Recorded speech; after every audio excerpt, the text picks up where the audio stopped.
प्रिय छात्र छात्राओं, मैं महेंद्र कुमार द्विवेदी, सहायक शिक्षक, नेहरू इंटर कॉलेज पनवाड़ी, सामान्य हिंदी कक्षा 12 को पढ़ाने के लिए उपस्थित हूँ। प्रिय छात्र छात्राओं, जैसा कि आपको विदित है, मैं आपको मैत्री शाम गुप्त का पाठ केकई का अनुताप पढ़ा रहा था। पिछले अवतरण में केकई राम से घर चलने के लिए कह रही है, अयोध्या जाने के लिए कह रही हैं। उसी के आगे का अवतरण मैं ले रहा हूं। दुर्बलता का ही चिन्ह विशेष शपथ है, पर अबला जन के लिए कौन सा पथ है। यदि मैं उकसाई गई भरत से होऊं, तो पति समान ही स्वयं पुत्र भी खोऊं।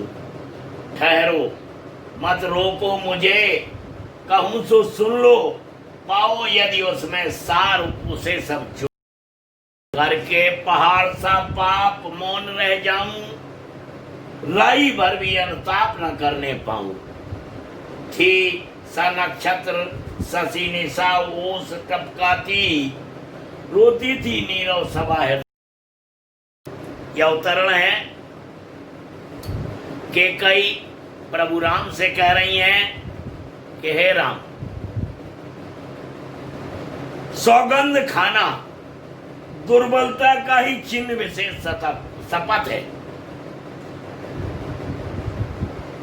किसी व्यक्ति का शपथ खाना, कसम खाना, सौगंध खाना उसकी दुर्बलता का प्रमाण होता है, उसकी कमजोरी होती है। लेकिन केकई कहती है, हम जैसी नारियों के लिए, हम जैसी महिलाओं के लिए और कोई उपाय भी तो नहीं है। दुर्बलता का ही चिन्ह विशेष शपथ है। केकई राम से कहती हैं कि हे राम, सौगंध खाना, शपथ खाना व्यक्ति की कमजोरी का प्रमाण होता है, लेकिन हम महिलाओं के लिए, हम अबलाओं के लिए इसके अतिरिक्त कोई उपाय भी तो नहीं है। केकई कसम खाती है, यदि उकसाई गई भरत से होऊं। केकई कहती है कि हे राम, यदि मेरे वरदान मांगने में भरत के द्वारा मैं उकसाई गई हूं, या भरत का कोई हाथ हो, तो जिस प्रकार मैंने अपने पति को खो दिया, उसी प्रकार मैं अपने पुत्र को भी खो दूं। अर्थात केकई कहती है कि मेरे वरदान मांगने में भरत का कोई हाथ नहीं था। ये तो मेरी ही महत्वाकांक्षा थी कि मैंने वरदान मांग करके पूरी अयोध्या को संकट में डाल दिया। मेरा भरत तो निर्दोष है। इसीलिए कसम खाती हैं और कहती हैं कि यदि मैं उकसाई गई भरत से हूं, हे राम, यदि मुझे भरत ने उकसाया हो वरदान मांगने के लिए, अयोध्या को संकट में डालने के लिए, तो मैं कसम खाती हूं कि जिस प्रकार से मैंने खो दिया, उसी प्रकार से मैं अपने पुत्र को भी खो दूं। ठहरो मत रोको मुझे, कहूं सो सुन लो। पहले केकई कहती हैं कि भरत बिल्कुल निर्दोष है, ये मेरी महत्वाकांक्षा थी। मेरे अंदर पश्चाताप, मेरे हृदय में पश्चाताप के भाव भरे हुए हैं। मैं अपनी भूल स्वीकार करती हूं। मुझे अपने अपराध का बोध हो गया है, लेकिन मेरा भरत बिल्कुल निर्दोष है। फिर सारी सभा को संबोधित करती हुई कहती हैं, ठहरो मत रोको मुझे। सभी लोगों को संबोधित करते हुए केकई कहती है, रुक जाओ, मुझे कोई रोके नहीं।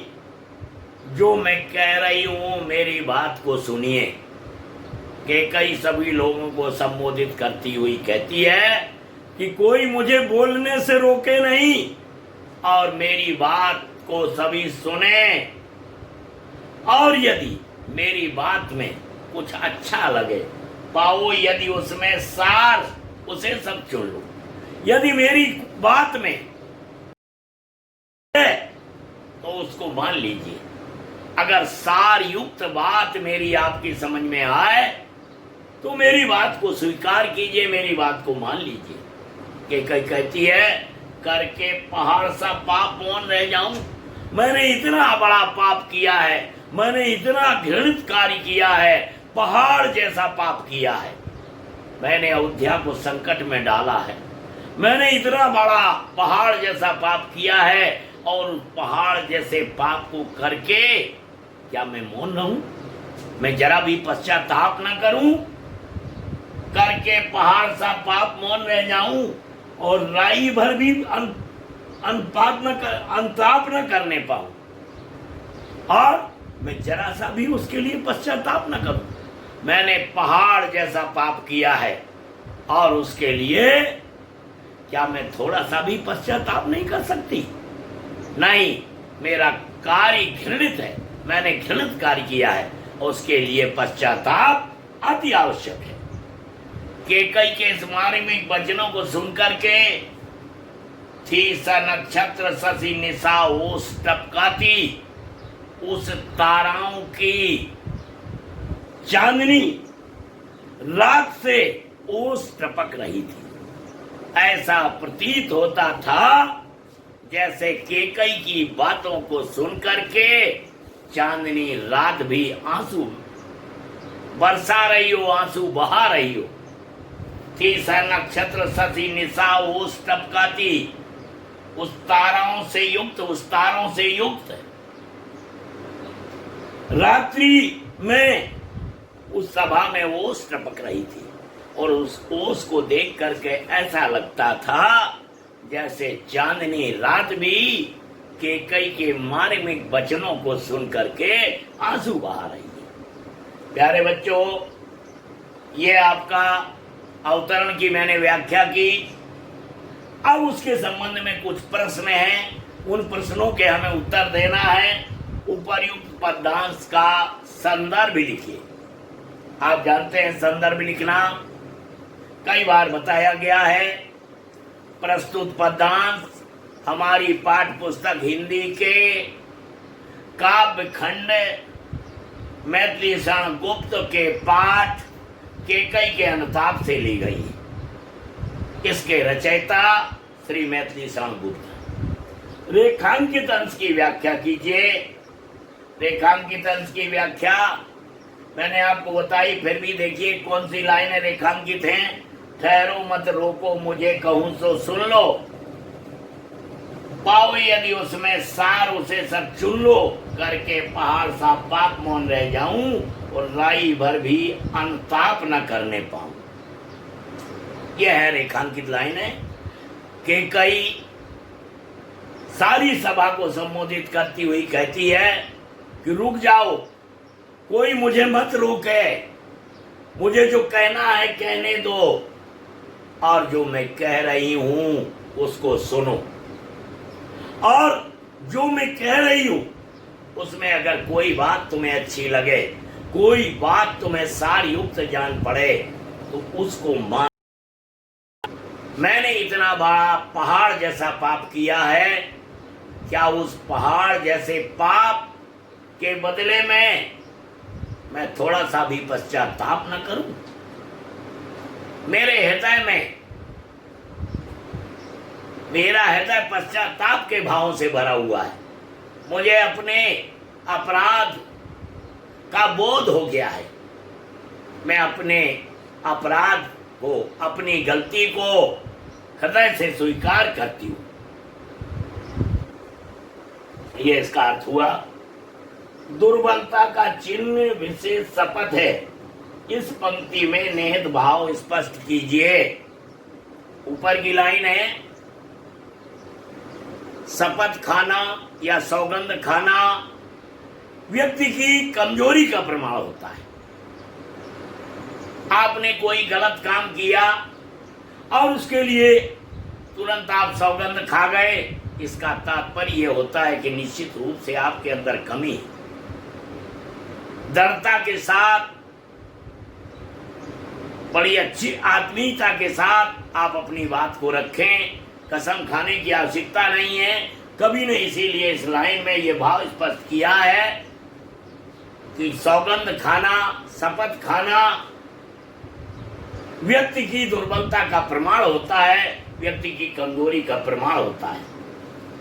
अपनी बात को प्रमाणित सिद्ध करने के लिए कैकेयी के पास एकमात्र क्या उपाय था? अपनी बात को प्रमाणित करने के लिए कैकेयी के पास केवल सौगंध खाना ही एक उपाय था। उसने कहा, मैं जानती हूं कि सौगंध खाना व्यक्ति की कमजोरी होती है, कमजोरी का प्रमाण होता है, लेकिन हम नारियों के लिए, हम महिलाओं के लिए इसके अलावा कोई उपाय भी तो नहीं है। प्रिय छात्र छात्राओं, उसी के आगे अगला उदाहरण,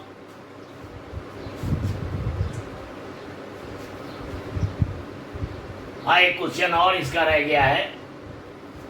अपने पाप और पश्चाताप में कैकेयी ने क्या कहा? पाप और पश्चाताप के संबंध में कैकेयी कहती है कि मैंने पहाड़ जैसा पाप किया है और उस पहाड़ जैसे पाप के लिए क्या मैं थोड़ा सा भी पश्चाताप न करूं? ये कैकेयी ने। आगे का अवतरण देखिए। क्या कर सकती थी मरी मंथरा दासी, मेरा ही मन विश्वासी।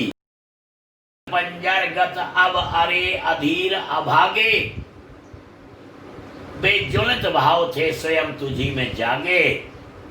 पर था केवल क्या जुलत भाव ही मन में? क्या शेष बचा था कुछ ना और इस मन में? असल मात्र क्या तेरा, पर आज अन्न सा हुआ वत्स भी मेरा। थूके मुझ पर त्रैलोक भले ही थूके, जो कोई जो कुछ कह सके कहे क्यों चूके। छीने न मात्र पद किंतु भरत का मुझसे, अरे राम दुहाई करूं और क्या तुझसे। बड़ी सुंदर लाइनें हैं। कैकेयी कहती है कि लोग कहते हैं कि मुझे मंथरा दासी ने बहका दिया था। हाँ? बोले बिल्कुल गलत। अरे क्या कर सकती थी मरी मंथरा दासी? वो मरी हुई दासी मंथरा मेरा क्या बिगाड़ सकती थी? वो मुझे कैसे बहका सकती थी? बिल्कुल गलत है लोगों का कहना। बोले लोग कहते हैं कि मुझे मंथरा दासी ने बहका दिया था। नहीं, वो मंथरा दासी है। भला एक दासी मुझे क्या बहकाएगी? मुझे क्या? सच तो ये है कि मेरा ही मन रह सका न निज विश्वासी। मेरे मन में ही राम के प्रति और कौशल्या के प्रति विद्वेष की भावना जागृत हो गई थी। मेरे अंदर ही गलत विचार उत्पन्न हो गए थे राम के प्रति और कौशल्या के प्रति विचार उत्पन्न हुए थे, उसमें मंथरा का कोई दोष नहीं। इसलिए कैकेयी कहती है जल पंजरगत, पंजरगत कहलाता है भीतर स्थित मन।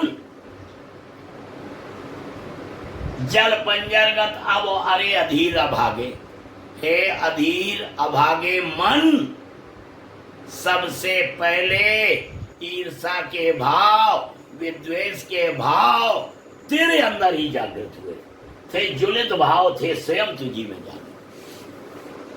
कैकेयी मन को दोष देती हैं अपने, कहती हैं कि क्योंकि सबसे पहले ईर्षा के भाव मन में जागृत हुए थे। हे अधीर, सबसे ही ईर्षा के भाव उत्पन्न हुए थे। इसलिए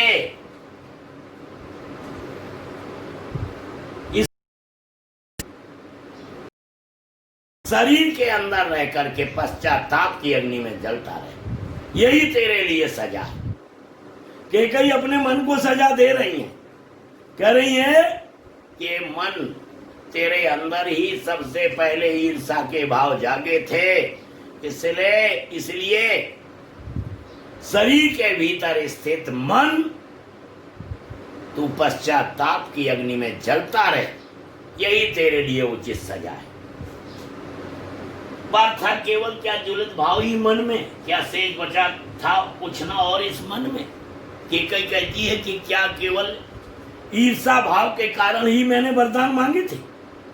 क्या मेरे अंदर कौशल्या के प्रति और राम के प्रति जो विद्वेष की भावना थी, इसीलिए मैंने वरदान मांगे थे? नहीं, इसके अलावा मेरे अंदर एक और भाव था जो हर मां के अंदर होता है, और वो भाव कौन था? कुछ मूल नहीं, वात्सल्य मात्र क्या तेरा। और वो भाव था एक वात्सल्य भाव, जो मैंने भरत की कल्याण कामना से भरत को राजा बनाने के लिए, भरत की कल्याण कामना से मेरे अंदर एक वात्सल्य भाव जागृत हो गया था, जिसके लिए मैंने वरदान मांगा। केवल ईर्षा द्वेष के कारण ही मैंने वरदान नहीं मांगे। मेरे अंदर भरत के प्रति, भरत की कल्याण कामना के प्रति जागृत वात्सल्य भाव भी था, जिसके कारण भी मैंने वरदान मांग करके अयोध्या को संकट में डाल दिया। लेकिन कैकेयी कहती है कि मेरे उस वात्सल्य भाव का क्या मूल्य रहा। मैंने तो वात्सल्य भाव के कारण वर्ष का वनवास और भरत को राजगद्दी मांगी थी, लेकिन मेरे उस वात्सल्य का कोई मूल्य नहीं रहा। क्यों? क्योंकि पराज अन्न सा हुआ वत्स भी मेरा। क्योंकि मेरा जो बेटा है भरत, वो पराया हो गया है, उसने मुझे मां मानने से इनकार कर दिया है, इसलिए मेरे वात्सल्य का कोई मूल्य नहीं रहा।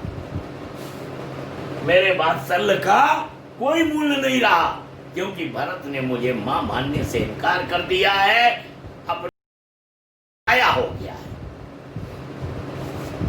कैकेयी आगे देखिए आप, थूके मुझ पर त्रैलोक भले ही थूके, तीनों लोग चाहे मेरी करनी पर मुझे थूके, क्योंकि मैंने कार्य ही इतना घृणित किया। कैकेयी कहती है राम से कि हे राम, मैंने बड़ा घृणित कार्य किया है। तीनों लोग चाहे मेरे इस कार्य के लिए मेरे ऊपर थूकें, और जो कोई जो कह सके कहे, क्यों चूके। और जिसके अंदर जो मन में आए, जो कुछ कहना चाहे मुझे कह ले, सारा स्वीकार है। बोले मैं तीनों लोग की घृणा, तीनों लोग का तिरस्कार, जो मुझे कुछ कहना चाहे उसकी बातें सुनने को लिए तैयार हूं। मैंने इतना गलत काम किया है, मैंने इतना घृणित कार्य किया है कि चाहे तीनों लोग मेरे ऊपर थूके, और जिसके मन में जो आए मुझे अपशब्द कहे, कुछ भी कहे, मुझे सारी चीजें स्वीकार है, पर छीने न मात्र पद किंतु भरत का मुझसे। हे राम, मैं तुमसे प्रार्थना करती हूँ, मैं तुमसे विनती करती हूँ कि मुझे भरत की माँ कहलाने का सौभाग्य प्राप्त हुआ है। मैं भरत जैसे बेटे की माँ हूँ। हे राम, मैं तुमसे यही दुआई माने विनती, मैं तुमसे प्रार्थना करती हूँ, मैं तुमसे विनती करती हूँ कि कोई मुझसे माता, भरत की माता का पद न छीने या छीनने का प्रयास न करे। मुझे भरत जैसे बेटे का सौभाग्य प्राप्त हुआ है, अतः मुझसे कोई वो मात्र पद छीनने का प्रयास न करे। ये इसका अर्थ हुआ।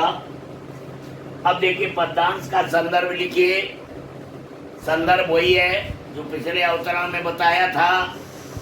प्रस्तुत पद्यांश हमारी पाठ पुस्तक हिंदी के पाठ मैथिली शरण गुप्त के केकई का अनुताप से लिया गया है। इसके रचयिता मैथिली शरण गुप्त जी। रेखांकित अंश की व्याख्या कीजिए। कुछ मूल नहीं वात्सल्य मात्र क्या तेरा, क्या शेष बचा था कुछ ना और इस मन में, कुछ मूल नहीं वात्सल्य मात्र क्या तेरा। ये है आपका रेखांकित लाइन है। मैंने आपको अभी बताया केकई कहती है कि क्या मैंने ईर्षा द्वेष के कारण ही ये वरदान मांग करके अयोध्या को संकट में डाला था? नहीं, ईर्षा द्वेष के अतिरिक्त भी और कुछ कारण थे जिसके कारण मैंने वरदान मांग करके अयोध्या को संकट में डाल दिया। और वो दूसरा कारण था भरत के प्रति वात्सल्य, भरत की कल्याण कामना के लिए मैंने ये वरदान मांगे थे। लेकिन वो वात्सल्य भाव का कोई मूल्य नहीं रहा, क्योंकि भरत भी आया हो गया। उसने मुझे मां मानने से इनकार कर दिया है। ये केकई अन्न सा हुआ बस भी मेरा का आशय स्पष्ट कीजिए। केकई कहती है कि जो मेरा बेटा था भरत, आज उसने मुझे मां मानने से इनकार कर दिया और वो भी पराया हो गया। अन्न सा हुआ बस भी मेरा का आशय है कि मेरा बेटा भी पराया हो गया, अर्थात उसने मुझे मां मानने से इनकार। इस पद्यांश में अव्यक्त रस का नाम बताइए। शांत रस। कौन सा रस है? शांत रस। थूके मुझ पर त्रिलोक भले ही थूके का भाव स्पष्ट कीजिए। केकई कहती हैं कि हे राम, राम से विनती करती है कि चाहे सारा संसार, तीनों लोग मेरी इस करनी पर, मेरे इस घृणित कार्य भले ही थूके, जिसके मन में जो अपशब्द हो वो कहे, लेकिन हे राम, मुझे भरत जैसी माता का पद का गौरव प्राप्त हुआ है। मेरे छीने तो थूके मुझ पर त्रिलोक भले ही थूके। इसका आशय ये है कि हे राम, भले ही तीनों लोग मेरी इस करनी के लिए मेरी बुराई करें, मेरे ऊपर थूकें, मुझे गलत कहें, मुझे अपशब्द कहें, लेकिन मुझे भरत की मां कहलाने का गौरव प्राप्त हुआ है। उस गौरवशाली पद को कोई छीनने का प्रयास न करे। प्यारे बच्चों, ये दो अवतरण हुए केकई के अनुताप के, जिसकी व्याख्या और जिसके प्रश्न मैंने आपको हल करके बताए। कोई अगर आपको दिक्कत है, कोई परेशानी आती है, आप कमेंट बॉक्स के माध्यम से मेरे पास भेज सकते हैं। मैं आपके प्रश्नों के उत्तर अवश्य दूंगा।